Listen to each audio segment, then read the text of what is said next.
Hello and welcome back.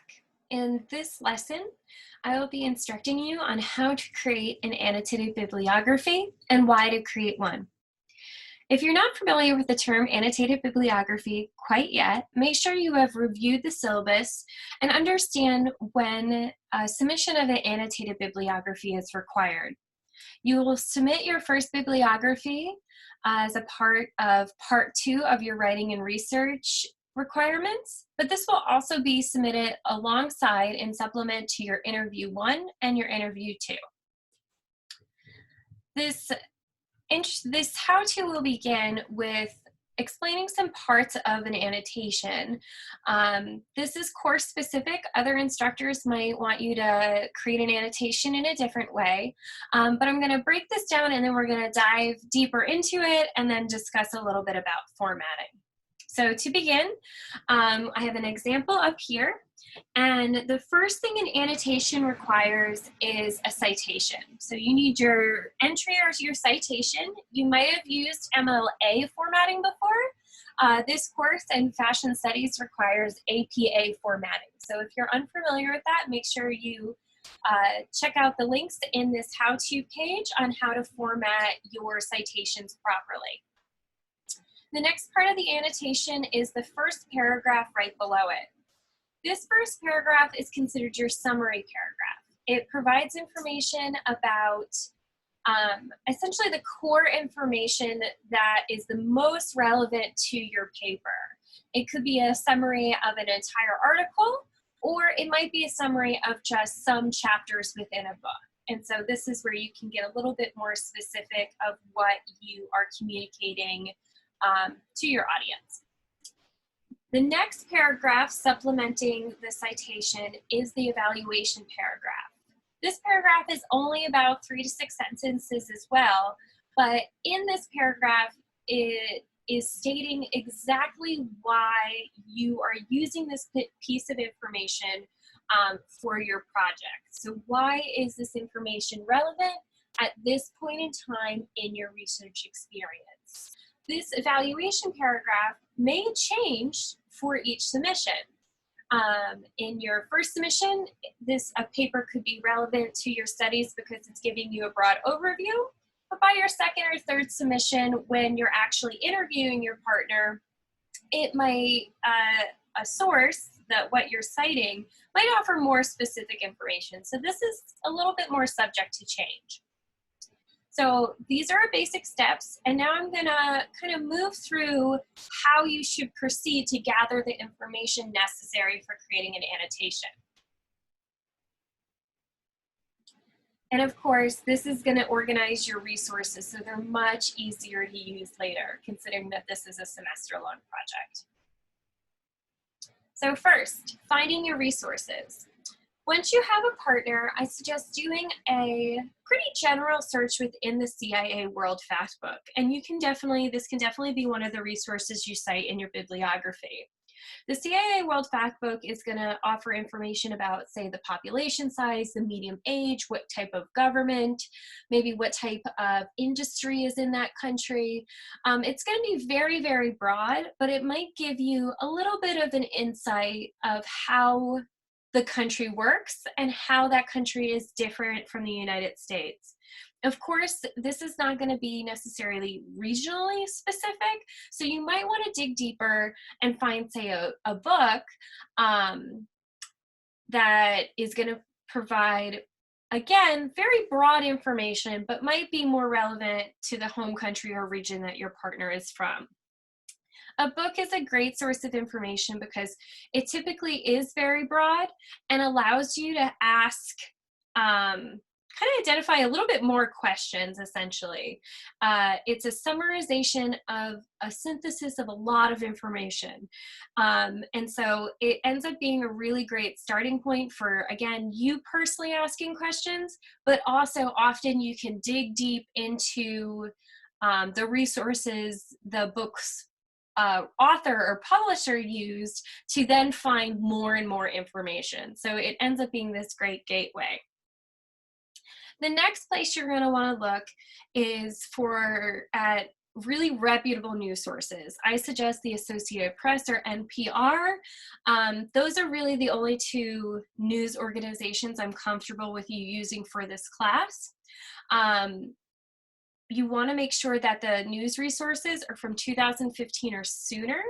And this is just a gateway to find some contemporary information. You want to know what is happening in your partner's country today, and perhaps what was happening in your partner's country when they moved to the United States. So probably around 2015 is fine. If they moved here for a specific reason that was, say, in 2012, that is certainly permissible, but you would want to include that in that evaluation portion of your annotation.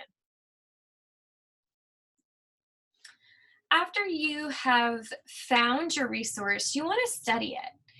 Make sure that you are taking notes while you're reading or while you're scanning through, especially if it's a large volume such as a book or a collected reader.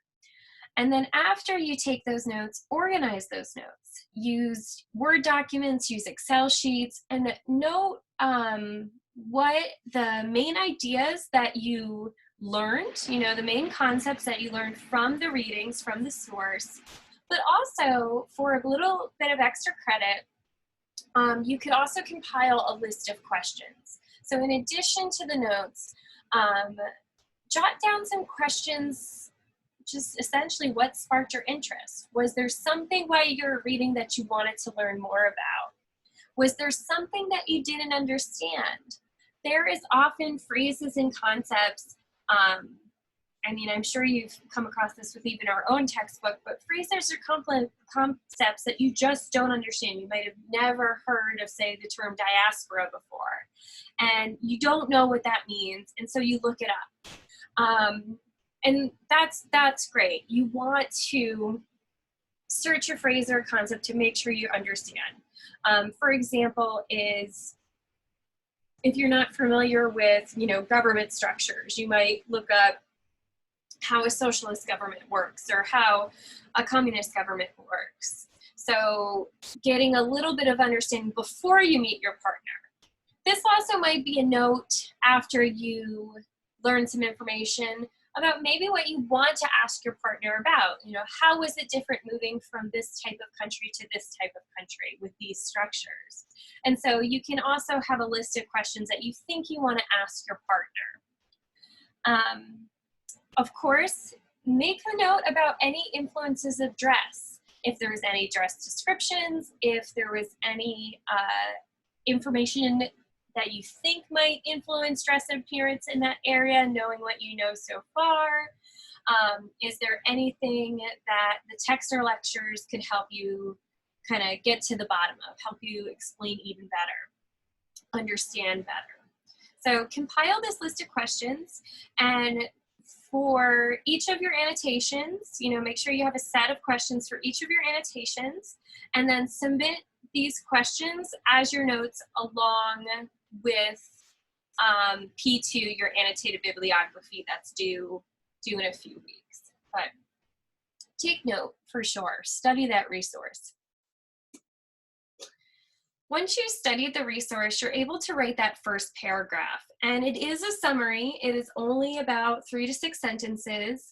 And your goal is to communicate just really the important ideas from the source. If someone was to ask you, tell me about that article or book, what would you say? And that is essentially what this paragraph is communicating in an academic sense. You don't want to say something like, it was really great, I loved it.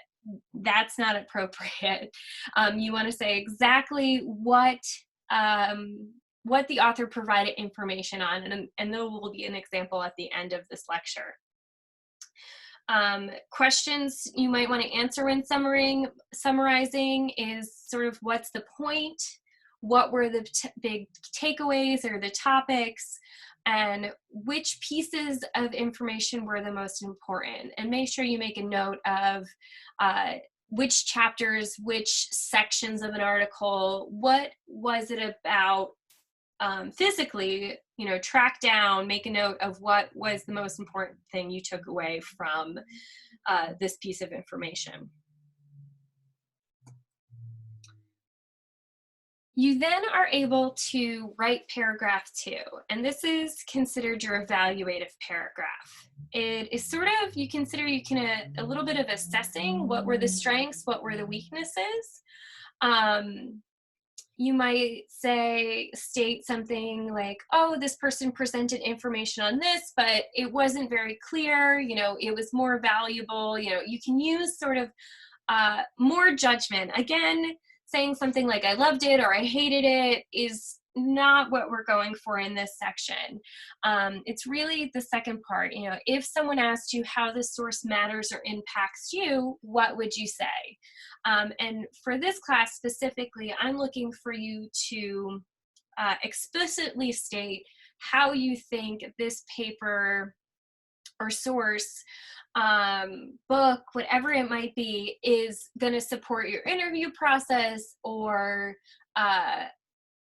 offered information that supported information provided during interview 1, whichever this might be. Other questions to consider when evaluating is if the source is being objective, if there was any limitations, and certainly if it's useful or not. If you move through a piece of information and it is not very useful, you are not to annotate it and include it in your annotated bibliography. You're simply moving on to another source. The next part is to repeat this all. For this submission, you are required 8 entries. 2 of these entries can be from the textbook. So I am permitting that 2 entries out of the 8 are from the visible, can be from the visible self. You could say annotate chapter 2 and chapter 7, whichever is the most relevant. These entries should be different for interview 1 versus interview 2, as there's different content being asked. So it's finding 2 of the most relevant chapters within the book to support your research. 1 entry can be from a lecture, should be a different lecture than the textbook. And again, this entry should be different for interview 1 and 2. So this just gives you an option to get started. Some of you are very new to terms such as socialization and culture and material culture. So you certainly would want to maybe reference your textbook in your annotation and in your paper as you're working. This means you need to find 5 additional entries on your partner's country and their culture, on their region. Again, begin with books, work with contemporary articles, and government websites. Excuse me. To organize this information, we're going to keep fairly standard font, same that you would write your paper in, size 12, could be Calibri, Times, or Arial. The annotated bibliography, I'm going to ask you to keep single-spaced with a space between each entry. It does have a title, simply stated annotated bibliography, no caps, no underlines, no change of font, very simple. All the citations should follow APA guidelines and be in alphabetical order. And again, each entry is accompanied by those 2 separate paragraphs, a summary paragraph and an evaluative paragraph that are about 3 to 6 sentences long. So here is our example. You can note that our title is right on the top. There is no, again, no underline, no bold, nothing fancy about it. We then have our citation in APA formatting, followed by a summary paragraph. And so I'm just going to give a moment if you want to read this summary paragraph.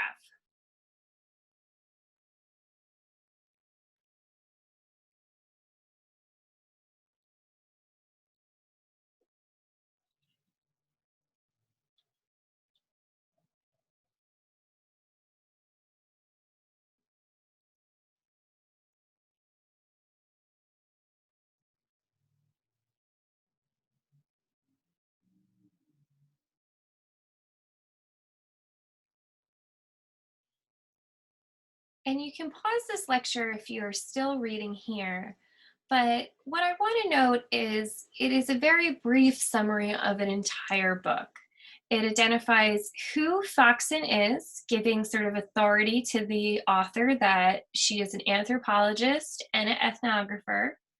It tells me exactly what she has done. She is documenting the migration of the Quiche from A to B. It is a work of nonfiction.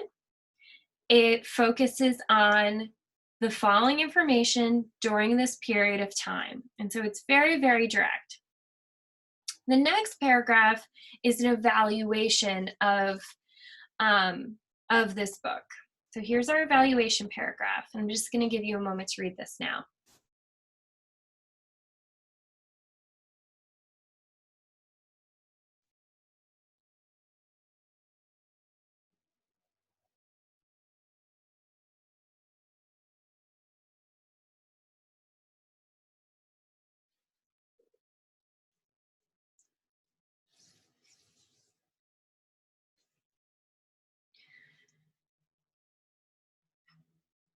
So you can pause the lecture here if you're still reading, but hopefully you can see that in an evaluative paragraph, I first note that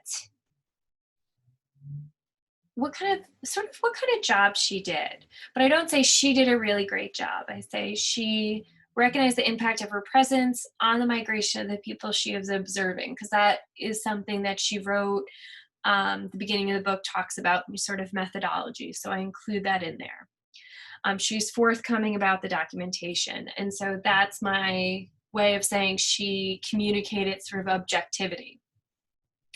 The information she provides is relevant to the interview because my partner identifies, and so I completely and directly state why this information is important to this project, and what pieces of information I'm going to extract from it. Okay.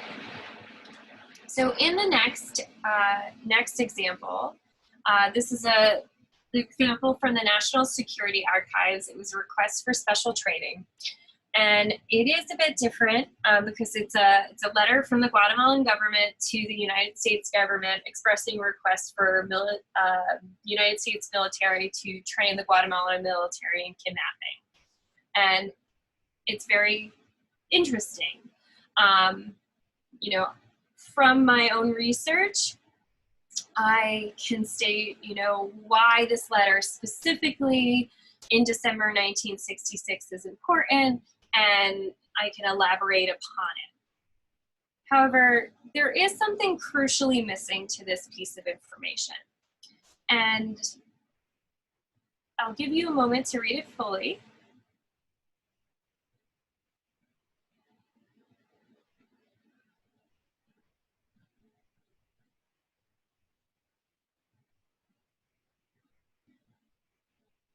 And if you haven't completed reading it, you can pause the lecture here.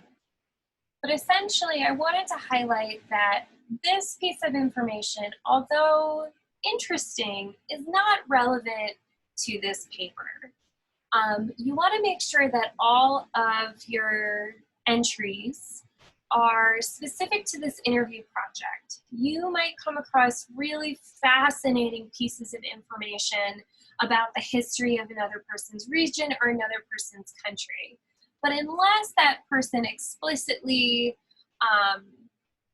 wants you to look up a piece of information, or they mention it in, maybe not once, but mention it in an interview that you conduct with them, you're going to want to keep things fairly broad to start off with.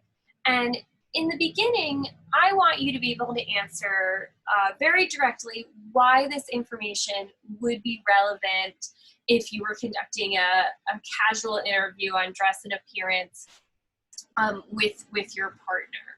So this information is may not necessarily be relevant to the study, so make sure you remove any of that information. And you also want to be keen on the date. Now, this information could be relevant for another paper and still be from 1966. But with your pieces in your project, you want to keep these fairly timely, 2015 or sooner for newspaper articles, books perhaps not from before 1995, depending on the context of the book.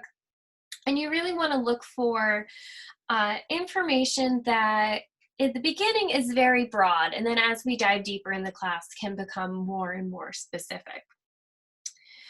With that, I hope this brief lecture has helped you understand exactly what an annotation is, what is expected from you for this first assignment. As well, make sure you look through the rest of the how-to page for links of where to get started to find some good resources and some links that are going to support you in your formatting.